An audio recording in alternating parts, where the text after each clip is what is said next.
All right, mate, how you doing? Welcome back to another video. I'm joined again by Seb. Yes, hello. Today, Seb, we're talking transfers. Now, I know a lot of people want me to do my transfer roundup video. I will do that. The difference is the transfer window's not actually closed. A lot of people think it is because, obviously, we can't buy anyone else in the Premier League from international clubs or even Premier League to Premier League anymore. But the domestic window, in terms of Championship and up or lower level, is still open. EFL clubs, there's some great talent in there. It could change your transfer performance if, for example, our club, West Ham, were to go out and get a Ben Rama from Brentford or someone like that. It would make things pretty drastically different. So, I don't think they're going to do that, by the way. But we're going to save the roundup video for a few more weeks. Once the transfer window is completely finished, then we can review all Premier League teams' performance. What we're doing instead today is I've gone on the website Transfermarkt. It's a really reliable source of a lot of data. And I've looked at the 10 most expensive transfers done so far in this window. Probably not going to be improved upon now. I don't think so. And we're just going to take 10. There's a lot below that we're not talking about today. If you want to see more, let us know in the comments. But we're going to take these 10 and we're going to rank them. All quite expensive. But were they good use of the club's money? Just like we've done in the kit videos, we're going to have a sliding scale. The top tier of transfer is double decent. Of course. Second tier down is backed the manager. Basically, they've spent a bit of money. They've given the manager their belief. It's a good thing. Next down is a solid transfer. It's just good transfer. We'll see where it goes. And the bottom one, keep the receipt. We're not sure about this. Maybe they're a good player, but you've overspent.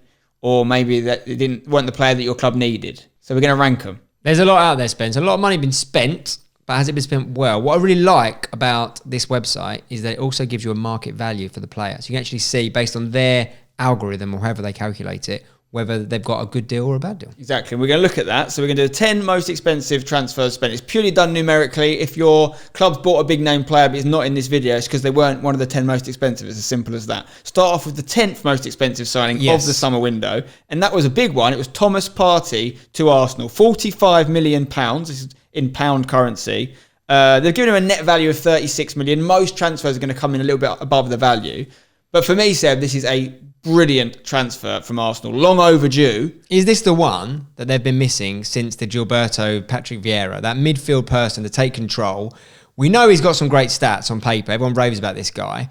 Has he got that leadership quality? That would be a question mark for me. But based on what we know about him from his previous clubs and his previous performance, it's pretty exciting and for a pretty good price. Yeah, I mean, he's a top tier player for me. Champions League, one of the best centre mids in it last year. Obviously, very good in a robust sense. It's something that Arsenal have lacked in the middle. You mentioned some of the classics, Vieira and Gilberto Silva. They haven't had one of them for a while. No. But also very good going forward as well. Like really good at creating chances from the middle. Also speaks fluent English already, which I think is really important. I think that's massive, really. Yeah, you can't overstate how much unknowing there is when a player moves abroad, because you could be the best player in your country, but if you're not familiar with that language or culture, it could be a problem. As a Ghanaian, North London is already had a great reaction because there's a big Ghanaian community in London who are just buzzing to see Thomas Partey at Arsenal. And I have to say, we've got to take your hat off when a club starts to turn the corner. And I think that is what Arsenal are doing under Arteta. That way, doesn't it? I'm a little bit surprised that it's Arteta they've chosen to back instead of other, people like Emery who had won a lot more in his career before he came, but I don't think got given the same belief. But I'm very happy about it from a neutral perspective. Yeah. I like Arteta. He's a very likeable man. This could be not necessarily the final piece, but he's definitely turned a corner in terms of attracting good players and I think changing the culture at Arsenal. For me, he's, like you say, valued at 36 million, but he's got enough years on him. He's got a bit of resale value. We've got to think about all these things with transfers, not just about are they a good player. It's are they good for the club? Do they improve the club? Have they got resale value? Have they overspent? Have they put too much pressure on the player? I like everything about this transfer. Yeah, me too. I think £45 million it feels as though there's never been so much positivity from Arsenal's fans base for years. So, yeah, I mean, Arsenal not known to be big spenders, are they, in the market? So 45 million still fair whack for them. I think it's double decent. Yeah, regardless of whether he ends up being great, transfers can fail. We think, having not seen him play for Arsenal yet, we think this is going to be a brilliant, brilliant signing. So I'm going to go double decent as well. This is as good as it's going to get transfer-wise. Yep, with you. Next up, the same sort of money being spent is Icardi. This is to PSG from Inter Milan. He was on loan there last year, but now it's become a permanent transfer. Obviously, a little bit of a different player to Partey. He's a goal scorer. He's scored goals wherever he's played. He averages more than a goal every other game, which I think is what I'd always look at. When I look at stats for a striker, if they're scoring every other game, you can't ask for too much more than that. There's obviously exceptions to that rule. 100%. The guy will score goals. The issue is whether he's a sort of character that's going to fit in well with your Mbappes and your Neymars. You know, there's always a story about Neymar and his relationship to other players around him. There's always that thing going on.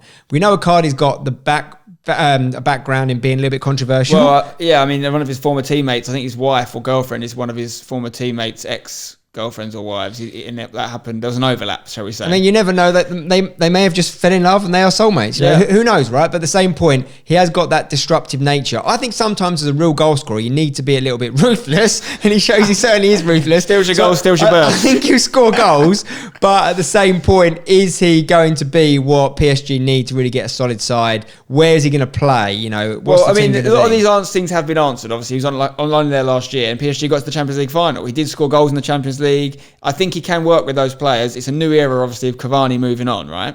So I don't have any issue with the player and the club. I think it's a good fit. I think 45 million, 27 years old, it's about right for a good striker. Obviously, we don't know what it really means when someone goes and scores 20 goals in Liga, because it's not really comparable to the other leagues, but he has scored goals in Serie A as well.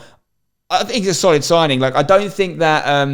let's remember, a few years ago, PSG were going out and buying Neymar. They were going out and buying Mbappe. Even Cavani and Ibrahimovic all came in at, I would say, slightly higher profile in terms of European strikers than Icardi. But Icardi is one of those guys who just... reminds me a little bit of Immobile, who also plays in Syria. He just gets the job done. He scores a lot of goals. And I think you could argue that's the perfect thing for PSG. They don't want a Zlatan who's going to steal the thunder of the Neymars and the Mbappe. They want someone that's going to go...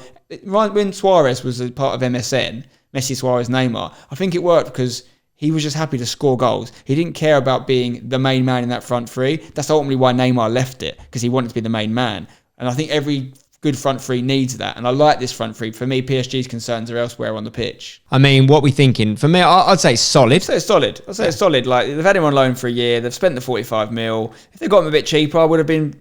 maybe pushed it a bit higher. Well, he's one of the few people here that Transfermarkt actually list him as worth 54 million. So in this top 10, there's only 3 players who have been bought for less than what their market value is here, and he's one of them.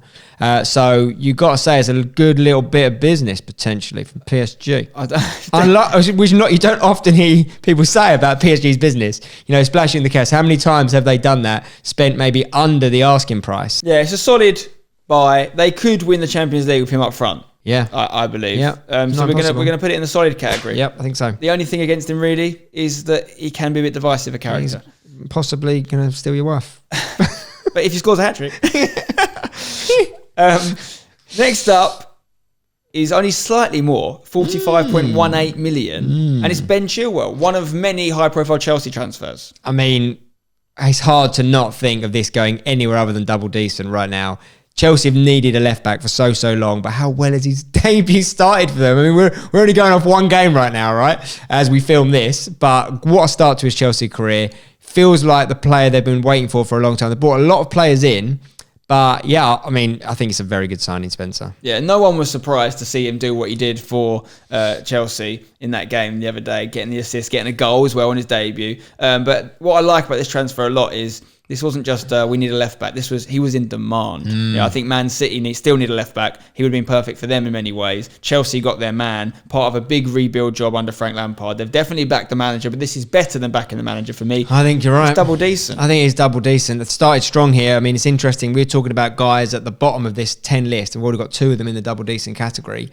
Is there anyone that can get better value out there for right now? I don't know. Chelsea have done some great business, and they've done it quite early as well. You know, none of these are deadline day signings, so I totally agree. It's definitely double decent. Both London clubs, Arsenal and Chelsea, doing good bits here. But also, that's the thing. That's a good point. English. It's not really a risk about him integrating into the Premier League. You know, he's done it already in the Premier League. We've got to take that into consideration. If this was Bayern Munich buying Ben Chilwell, we wouldn't rank it double decent, probably. I agree. It's just the fact that he's English. There is a quota about you need English players in your club, so that is why there's an increased value on English players in the Premier League. So only 23 as well. Transfermarkt probably wouldn't have taken the Englishness into consideration with their 36 million transfer valuation. But the reality is, if you need an Englishman and you want to build a club around, I mean, he could be there 7, 8, 9, 10 years. Yep. He's probably worth double that, I would say. Totally agree, mate. So 45 million, another good bit of business to Chelsea, double decent. Speaking of Chelsea, next up, and just a few million more, 47.7 million, Timo Werner also to Chelsea from RB Leipzig. First thing that jumps off the page here, his valuation, according to Transfermarkt, which I definitely would agree with, it is 57 million. They technically got him 10 million under price. Yeah, I mean, he's obviously a goal scorer, proven goal scorer. Hasn't done it so far for Chelsea, but I believe he's going to come good. If we were going to look for a slight question mark over this, is that where is he definitely going to play? Because he's played on the wing now. He's played in behind for Chelsea. Hasn't really worked out thus far. Chelsea, everyone will say they still haven't had Ziyech, still haven't had Pulisic in the team. Haven't seen these players play all together. But you've still got Abraham and Giroud to fight for that front number 9 position, if you like. Giroud's the number 2 goal scorer in French national team history. Is he going to just step aside for this guy? I'm not so sure. So you've got to have to... I also did think when Werner came in that one of the great things about him was his flexibility, his ability to play in other positions. But I'm not as sure now whether he is going to be as useful for them on the wing. So I think he needs to play in that number 9 role. So Lampard is going to have a headache selection when they're all fighting fit, which won't be too far away now. But regardless of all that, from what I've seen of him in a Chelsea shirt, just on the eye test, and what I've seen of him when he played before for RB Leipzig, I think he's a great player. I think he's going to come good. He's only 24 years old. I think he's close to double decent, but probably, if you think about it, I'd say maybe more back the manager with Frank Lampard here. And I think back the manager could be a theme we look at with Lampard. Chelsea spent a lot of money for a man who really everyone said he's got the job because they had the transfer embargo. He's now been given the money to spend. He's being backed. And this is one of the areas they've done it in. But when you back the manager, you also invite pressure on the manager. And I wonder if they've maybe bought too many players, Chelsea. Maybe. Because they've all got to work now to some degree. There's a lot of players they're brought in. And they're all mostly starters. So they've got to work together, whereas usually you can bed someone in there. You know, do you know what I mean? They're probably all... Let's forget they did pretty well last year. They did very well last year. And you wonder whether most people they've brought in, you would probably argue start in their best 11, which therefore, in my opinion, makes their best 11 worse for the time being because they've got to gel. It has to be, yeah. So I love the Werner transfer. It is great value. Liverpool would have probably gone for him if he was cheaper. One reason Liverpool didn't go for him. It's not expensive, is it, these days? Well, no, but crucially, Jurgen Klopp said when he didn't go for Werner, he said, I can't spend 50 million on a player that I can't guarantee starts. So that's Klopp saying he's not better than what I've got, and therefore he's not double decent for me. Just because I'm not sure he'll definitely come in and make Chelsea Liverpool. Tell you what, when Liverpool got Van Dijk, it changed the game. Does this change the game for Chelsea? Does it make them top tier? I think they needed it. I think it's great, but I think it's just back the manager. I want to say 2 more things on that. One, I totally agree with the philosophy that Jurgen Klopp's adopting there. That should be the way every manager thinks. But let me tell you, it's not the way that many of the other top clubs in the world, and let's be honest, Liverpool are in that conversation right now, they will go and spend 50 million on the bench. They absolutely will. It's ironic, they spent 40 million on Jota. Many people will go and spend that money on the bench. Many of them. You look at what the Real Madrid transfer policy is, look at Man City, look at Man United to a certain extent. They are not afraid. West Ham had a 40 million player on the bench in Anderson. Well, the difference is here, I think, Seb. It's not that he's not prepared to spend it, it's that the player is not prepared to do it. Yeah, I think that's probably where it came down to. I think they probably couldn't give him the assurances. Maybe Werner wants that, which again, I'd understand. You know, he was off the back of a great season. So I think that probably does mean it goes, you know, for me, in that back the manager category. Yeah, not quite top tier, but very good. And he's one of them, Werner. Chelsea have got a history of signing high-profile strikers. They can go one way, they can go the other. Yes, true. I'm hoping Werner... Seen it a couple of times, haven't we? We have obviously Torres being the classic example. Shevchenko. We're hoping Werner makes it. So next up, speaking of ex-Chelsea strikers, is the man people keep spending money on, Alvaro Morata. Now, this is a bit of a complicated one, Seb, because this is a 50 million transfer, making it more than Werner, but that's actually the transfer that's officially just gone through this summer from Chelsea to Atletico Madrid, where he'd been on loan last year, but he's actually moved from Atletico Madrid to Juventus. I think they've paid 10 million for a loan deal. No one wants this guy. Well, he moves around a lot, doesn't he? Although he has been at Juve before. They've got a loan deal at Juve. They have the option to make that permanent. I think they've also got the option to extend the loan for another 10 million a season. People keep spending money on him. He's not the real deal, though, is he? When he first came to Chelsea, he was someone I earmarked straight away to go in my fantasy team. And he let me down. He let me down big time. So his car's marked for me. He's someone where I feel like he's failed. He's flattered to deceive. He hasn't ever quite done him. He scored some goals, let's be honest. He scored goals, not consistently enough. And for me, we talked about a little bit of Icardi. You need underlying stats. When you're spending this much money on a striker, and to come in and know you're going to score goals. And with Morata, there is now, for me anyway, a question mark whether he will score goals. Well, if you look at his stats, he is reliable to one extent. He'll get you double figures. Yeah, if he gives you games, is it? He probably not. He's not a 20 goal a season man. And with Morata, Juventus seem to be kind of hoarding players at the moment. They do it in the striker position and they do it in the centre mid position. And if you had a younger Ronaldo with him that was playing out wide, he could be the Benzema to that. And in fact, he was the understudy to Benzema at Real Madrid. But Ronaldo's a striker nowadays. So is he playing him with Ronaldo and Morata, is that a partnership I want to see? Is that top tier? It's hard to sort of benchmark this because of the complexities. If we are doing what we said we're going to do, which is strict to the information on transfer market, we've got to benchmark this as a 50 million signing to Atletico, who are not playing him. And on that terms alone spend, I mean, it's just... It's not great. If you spend 50 mil on a striker and then within one season of signing him, you're loaning him out, something's gone wrong. With an option to buy for less than that money, basically, I mean, it's sort of had a mayor territory, isn't it? Well, Al had the mayor category. This video is called Keep the Receipt. Yeah. I think we've got to put him in there because at some point this sell-on value is going to go away. I think this might be the deal that does it. Either Juve aren't going to make this loan permanent and he's going to be Atletico's problem again in a few years. We've just signed Luis Suarez, of course, on a free transfer. Or maybe they're planning on giving Suarez a few years, then bringing Morata back in. But Morata's not a kid anymore. He should be scoring and playing now. I mean, I hope they have kept the receipt, but the thing is, the receipt might be rejected at point of purchase. Is the issue here. You might need more than a receipt. You might have expired your 28 days Consumer Credit Act here. You could be struggling here, Atletico. Okay, so that's Morata. We're putting him in the keeper receipt section. Got to. Next up, Miranda Pianich. Yeah. He's a player that's gone from Juve to Barcelona. High-profile move. Now, this is kind of involved in another centre mid going the other way, but we'll talk about them in isolation. This was for roughly £54 million. Pianich from Juve to Barca. He's a centre mid I've got a lot of time for. Yep. If you watch my Wheel of Fortune series, you know I built a team around him. Great free kick taker, very good. But crucially, Seb, 30 years old. Okay, Barcelona are going through a rebuild under Ronald Koeman. They've got rid of, we'll talk about later, Arthur going to Juve for a bit more money. They're losing a lot of players in key areas for me. That I like the fact that they're embracing the change and trying to create a new generation. I don't like most of the players they're bringing in. I'd love it if they bought Pjanic 5 years ago. But for me, at 30, what's he going to do? 2 years? It's like they just lost Rakitic. They're going to have Pjanic for a few years now. He's going to start off in 2-3 years. And it's like they're not buying the players that's setting them up for the future. It feels like the sort of signing that they're sort of being bullied into making a little bit. They've got to bring some players in. Therefore, they don't want to risk too much. But it's a lot of money to spend on someone at 30 years old. I mean, as I said, like you said, he's a good player. We both like him as a player.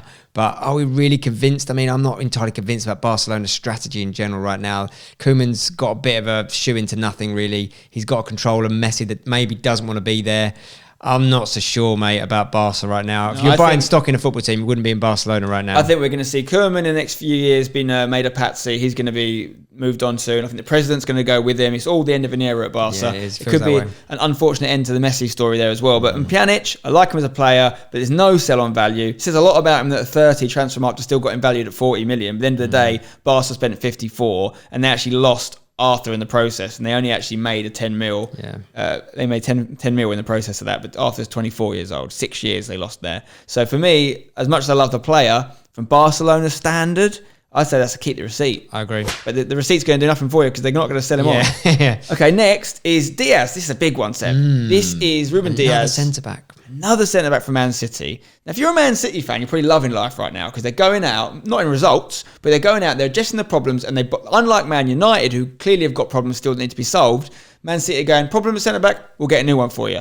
From a neutral perspective, I've got to say, I'm getting a bit sick of it now. I'm getting a little bit to the end of my tether with Man City just going, oh, you know what, John Stones ain't good enough. We spent 50 million on him a few years ago, whatever we spent on Kyle Walker. Let's get a new one, let's get a new one, let's get a new one. Like, where's the coaching? Why are they not improving the likes of half these players, you know? I don't know what's going to happen for John Stones going forward now. I don't know what's going to happen for Ake, who's just come in. But obviously, Laporte and Diaz are going to be their starting centre-backs, and Ake's 40 million on a bench player, potentially. Yeah, I mean, they've played Ake left. They're saying that they could do that, but they didn't buy him to play left fullback. That's just such an issue for them. They've been giving him a go in there.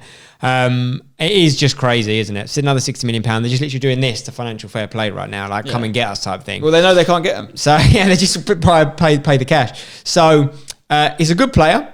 I think he's highly tipped, but you're all right. The worry is when they signed John Stones, I was like, makes perfect sense. Ball playing centre back, the ability to be one. Pep will sort him out. He hasn't, has he? No. And there is, for me, starting to become a question mark over Pep Guardiola. 100%. I absolutely love watching him in the All or Nothing documentary, and I think that shows a great light. But here's what I will say.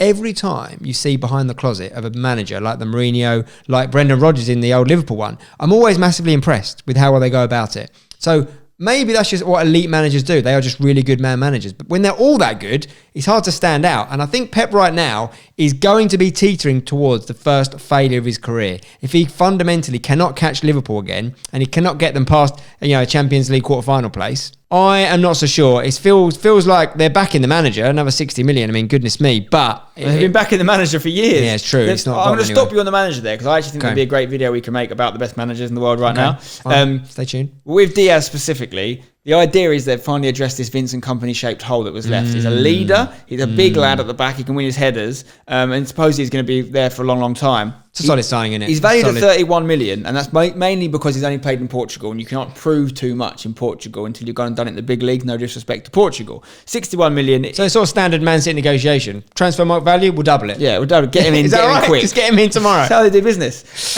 In many ways, I like that about them because they don't mess around. But at some point now, it was years ago, there was talk about how they'd spent more money on defence than like the military spent on defence. Like, you know what I mean? And now they just added to that. Outrageous. Another 100 million on him and Ake combined. At some point, me. It needs to stop. Yeah. It won't stop. No. But I hope Diaz stop. is the end of centre back saga. This mentalness. Solid signing. But it is a solid signing. We just don't know how good he's going to be. He could come and be. When Victor Lindelof come to Man United, he was this hotly tipped centre back coming out of Portugal. He played, I think, it was at Benfica as well. Everyone was talking about how he was the next big thing. He's Europa League quality, isn't he? He's Europa League quality. There's hope for City's case. Diaz isn't, but we're going to put him in solid. Next up's a very interesting one, Seb. Fans of FIFA and maybe Football Manager will be familiar with this lad. Yep. He got a few Player of the Month items last year in Liga. Osimhen, I think that's how you say it, is the striker that's left Lille and gone to Napoli. First and foremost, Seb, the value jumps off the page here. 63 million they spent for him, which is almost double what his value was. And, I mean, he's done well in League A, but like 63 million, Napoli don't tend to splash that sort of cash a lot. They put a lot of pressure on the lad. They are backing him, aren't they? That sort of cash for Napoli and their normal transfer policy. There is obviously normally a big link between the transfer fee paid and the age of the player. You know, it's no surprise to me to see the two youngest names on this list come up with the highest transfer values. I think they're obviously looking at the resale value there, but the resale value won't stay there unless he can cut the mustard at that top level. You're talking Champions League level. So it's a risk, but, you know, what's not to get excited about a prolific young quick striker? Everyone loves one of them, and that's why you pay top bucks. It's one of them where if it works out and he stays at the club for 5, 6, 7 years, he's going to be a hero. Save for 100 million, like Cavani was back in the day at Napoli. But also, yeah, they could lose 20, 30, maybe even 40 million on that transfer. Easily. So it's a risk. I don't think for that reason you can't put it at the top tier. No, there was a lot of demand for him this summer, but I never saw him going for that amount of money. I was thinking 30, 40. So I'd say solid. Yeah, they've got their man, but they may have overspent a tad. 2 transfers left. The second most expensive transfer of the summer, another player that's gone to Serie A for only 1 million more than Osimhen, is Arthur. We've alluded to this one already. Left Barcelona as part of a kind of Pianich swap deal. So you could look at it like they swapped and Juve paid 10 million for the privilege because they got a man that's 6 years younger than Pianich, and they got Arthur. Arthur obviously came from Brazil, hotly tipped youngster. Thought he was going to maybe fill the boots of a Xavi ball playing centre mid. And he did okay for Barca. Has he been a little bit of a victim of their failure for the last few years and they've kind of, scapegoated him a little bit? Like, for me, he's not exciting, Arthur. He's a good player. He's not in the Xavi or Iniesta model, because they would have kept hold of him. It's another centre mid for Juve. It's a lot of money, 64 million, but there is a bit of resale value here, unlike the Pianich buy. Yeah, he's young enough to get that back. Juve again showing that they want to be considered at that top table of European football in this sort of move, but also in swapping him out for a Pianich, like you said, the 6 years is massive spend. 6 years is worth a lot more than 10 million quid these days, let me tell you that. You can almost add a zero to that. So pretty solid bit of business there, and I think it probably is a solid signing. Yeah, I'd go solid. Again, I don't think he'll be a bad player for Juve. If they're going to win the league, I'm sure he'll be part of it again, but he's not top tier for me. Not for that money. The most expensive signing of this summer transfer window, which puts you in perspective how mental it was when we saw like Neymar and Mbappe and these guys going for the 200 million, or even Coutinho going in the hundreds of millions. It was only 72 million this year. Perhaps COVID played a part in that, bringing the prices down a bit. But it was Kai Havertz, who went from Leverkusen to Chelsea. Big signing. Much like Werner, a lot of people were interested in. We were rumoured to believe that Liverpool were interested as well. Potentially Man City, amongst other teams in Europe.